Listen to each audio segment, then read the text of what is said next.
there, comic friends. I'm Travis, and it's New Comic Book Day. Yay! Or at least New Comic Book Day for me. These are comics for November 6, 2024. Yeah, we'll jump right in. Handy dandy invoice here says that I have 12 books this week. That is a good number of books. Get stuff out of the way here. So first up, we have a book from Distillery, One for Sorrow, issue number 1. Jamie McKelvey book. If you don't know Jamie did Wicked and Divine, Young Avengers, lots of really great stuff. Phonograph, you're going to go way back in the days. I love the Distillery covers, even the main cover, just because of the way they print it. See how it shines? But it's only part of it shines. So, like, our main, that character there with the plague mask, I'm assuming, is all shiny, and the people inside of it are shiny, and then the rest of it's flat. So just kind of, it pops. Anyway, excited to check this out. I think it's, 19th century Victorian, Edwardian, somewhere in there. Sort of a book.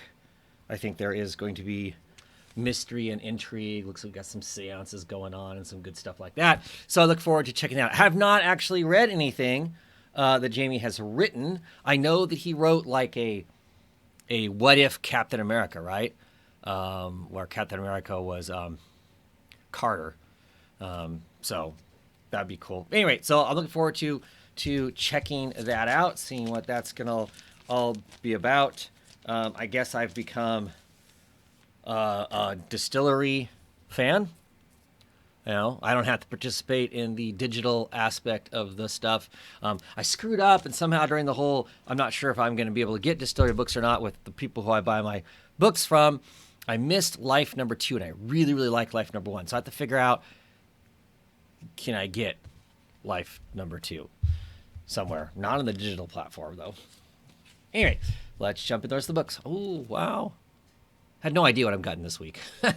So it is issue number 1 of the JSA. I really like the JSA. I always have since a kid. Got your kid. I guess I was a kid. You got your Infinity Inc. people here. You throwback way back. Big Infinity Inc. fan. That's probably one of the first comics that I got to jump on with number 1, and it went for a long time. Went for at least 50 issues.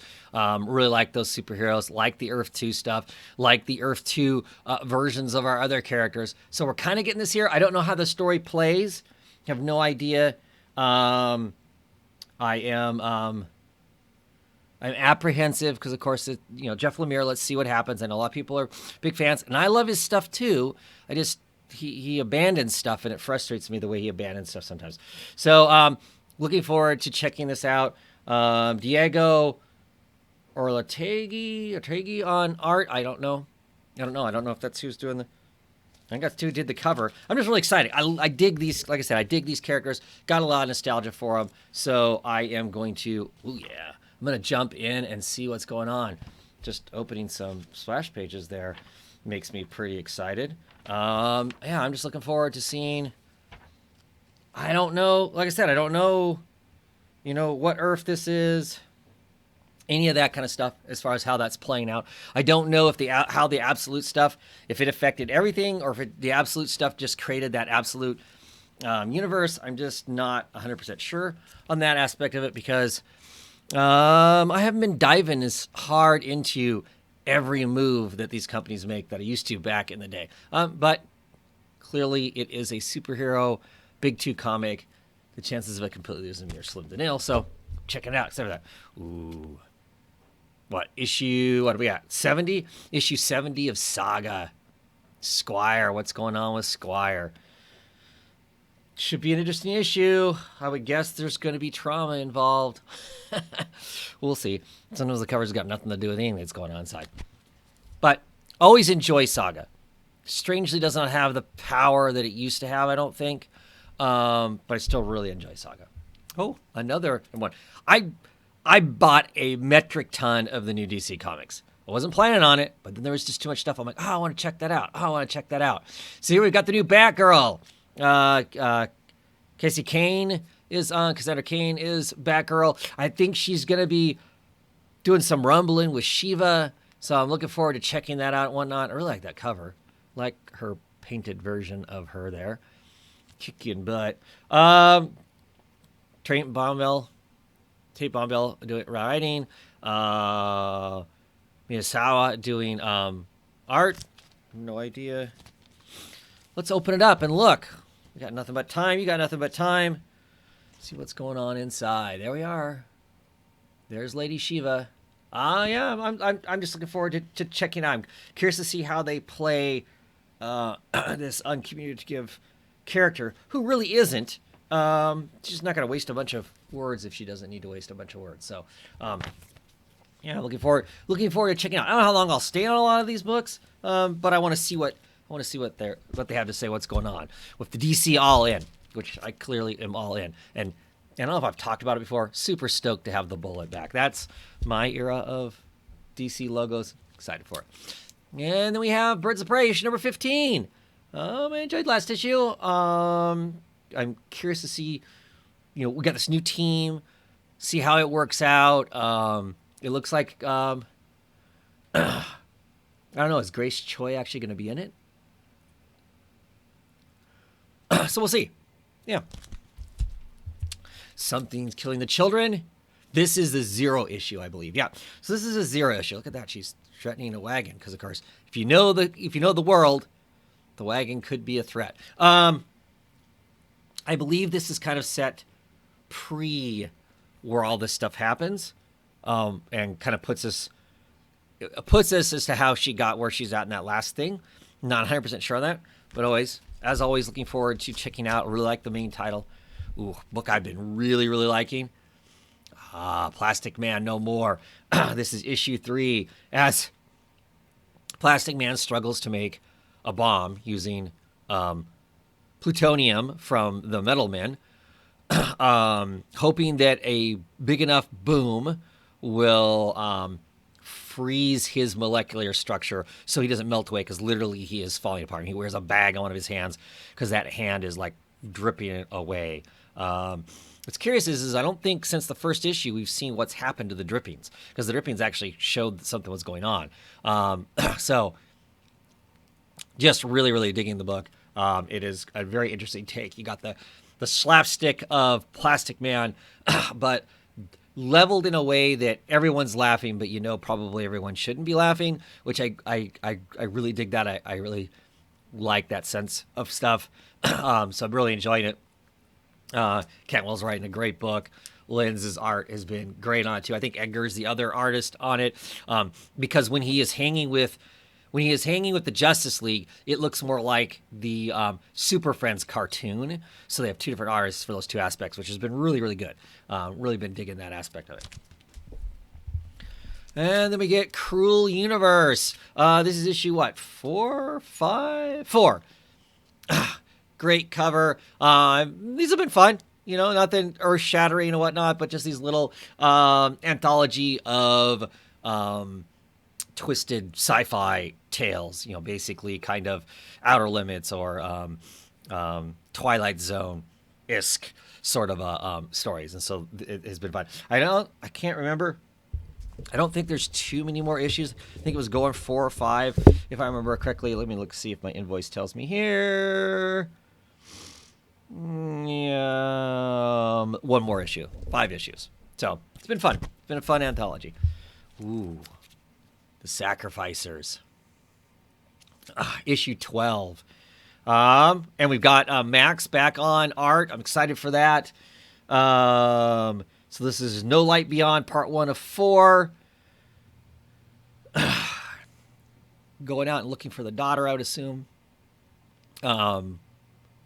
Yeah, just very much the daughter up there in the corner. Just really looking forward to seeing what happens next. I don't know now the story's going to focus on him, who's the guy that basically leeches the children and gives the elixir to the gods that keeps the gods young. And he is not on board with this. Not that he's not on board with leeching people. He's all on board for that. but he feels like he should have the power, that he should be in that fold. And since he isn't, now it's like screw all of them, and he's going to ensure that things are messed up. The world is on kilter. Moon has been destroyed, shattered into thousands of pieces. So there's nobody to correct the tides. So there's massive devastation, floods, and all kinds of horrible things like that. They would have the daughter take over, but the daughter has disappeared. Little do they know, the daughter has been scooped up in the next culling of children to find her, which is kind of ironic, but good stuff. And then we have Poison Ivy, issue number 27, Let It Burn. I've really been enjoying Poison Ivy quite a bit. Looking forward to this. I just got done reading. I'll probably talk about it, I don't know, tomorrow maybe? We'll see. I just read a one-shot of Poison Ivy and Swamp Thing written by G. Willow Wilson, who writes Poison Ivy. That book was so good, so serious. I really would love to see a lot more of that. It just had a lot of power in it. And I enjoy the regular Poison Ivy book. It has some of that in it, but also has a lot of like levity about it to it, and lightness, and in large chunks that I don't take as seriously as what I took that in that book. I'm hoping she brings more of that to this. But like I said, I'm still really enjoying this, and I'll continue. I'm curious to see what happens with this. She is basically being cast as an eco-terrorist, and this time, for once, it's not something she's done. She hasn't done anything, but she's being cast that way. So, how does she figure that out? How does she be pro Earth, but not get if she's going to get in trouble for it, be her own things. So does she shut these people down? Does she clear her name? How does that all work for her? I'm curious to see what that story is going to get. So, and then next up we have Public Domain. Very much looking forward to this. Issue 9 dropped a huge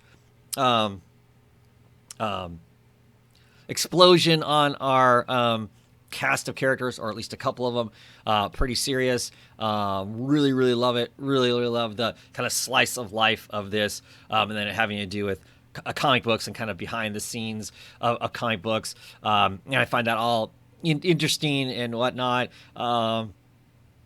And I'll talk more about it after I've read this and whatnot, because I have more. I continue to have more thoughts about the book and how it works and stuff like that. So very much looking forward to that. And finally, another book I'm super stoked for, FML, Fuck My Life.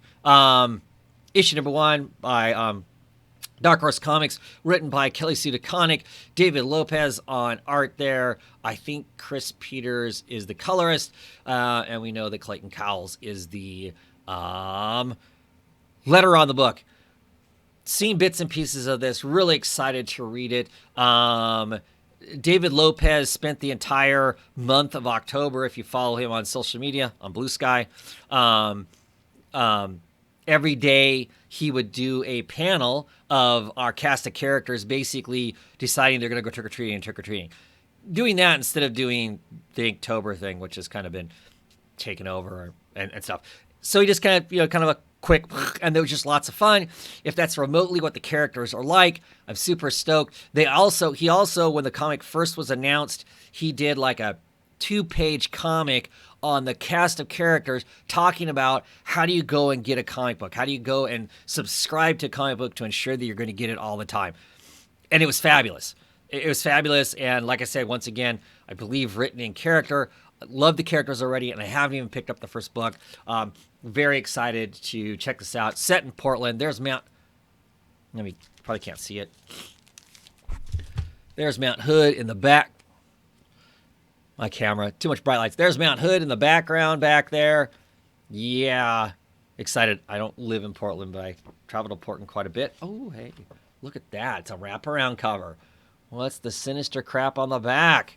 Oh, we're looking forward to it. It's got crossword puzzle in the back.